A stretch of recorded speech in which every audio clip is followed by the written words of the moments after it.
We really feel like the purpose of this was not to punish us for breaking a rule, but to deter student activism and send a message to people who are looking to do like nonviolent protests, that's like not welcome at Macalester anymore. So welcome to our building. Macalester College in St. Paul boasts a proud history of student activism on campus. Previous generations of students have led demonstrations and sit-ins against the Vietnam War, against apartheid, against nuclear energy, and against sweatshop labor.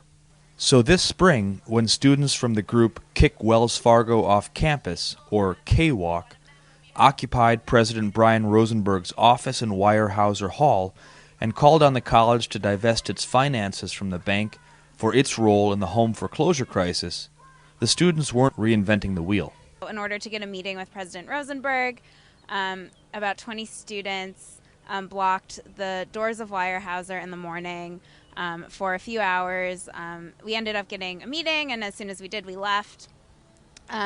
We stopped blocking the doors, but technically that broke a rule. The punishment was that any student that's going to be on campus next semester who is blocking the doors is not allowed to hold a leadership position at the school, so they can't be in student government, and we had members of our group who were elected to positions in student government who now are unable to serve.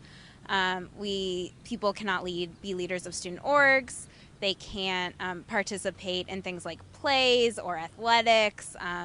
They can't apply to study abroad or hold internships.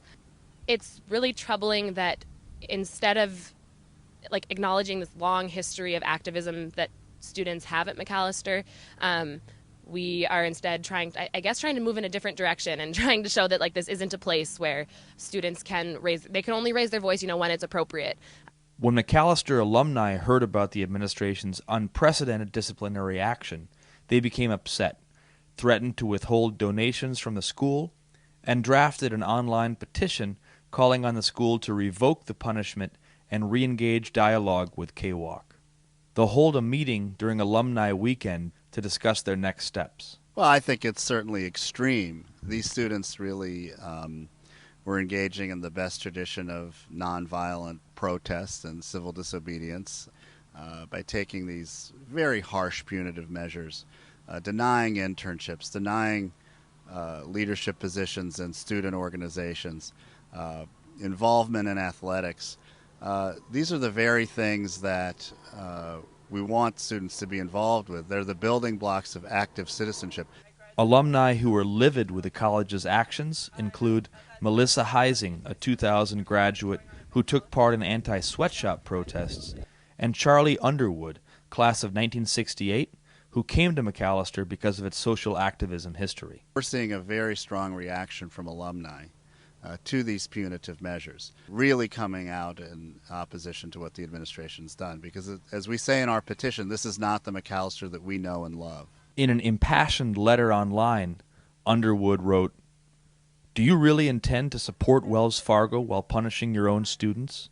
Do you somehow fail to see the honor and conscience behind the students' actions? Do you wish to extinguish the long tradition the Macalester students have for political and social activism, wishing instead to morph Macalester into yet another high-priced finishing school? The conscience of these students and Macalester's reputation for activism are the very best resources that the college has had.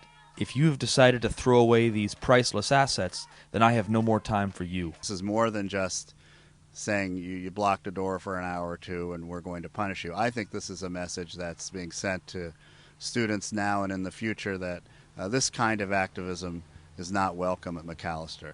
And this goes against so many years, decades, where Macalester students have done sit-ins to protest sweatshops, putting barbed wire around Hubert Humphrey's office because they were upset with the war. Grand Avenue was blocked during the strike on Cambodia. They were not punished for these things. Yes, Weyerhauser has been occupied a lot. And it's funny because, in fact, the idea of blocking doors, which we kind of, thought we came up with on our own, that's also happened a lot. And we've talked to students or to alumni who participated in these protests when they were students, and they are so angry about this because they didn't receive any punishment. No one that I've talked to can recall this kind of punitive action being taken against nonviolent student protesters. The fact that the administration has not even come back with a counter proposal for these students to look at, it's just simply been a very rigid no.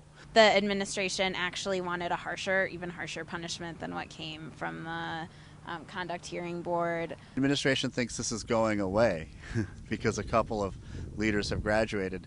That would be the wrong assumption. They are ready, willing, and able to carry on this fight, and will do so over the summer and into the fall.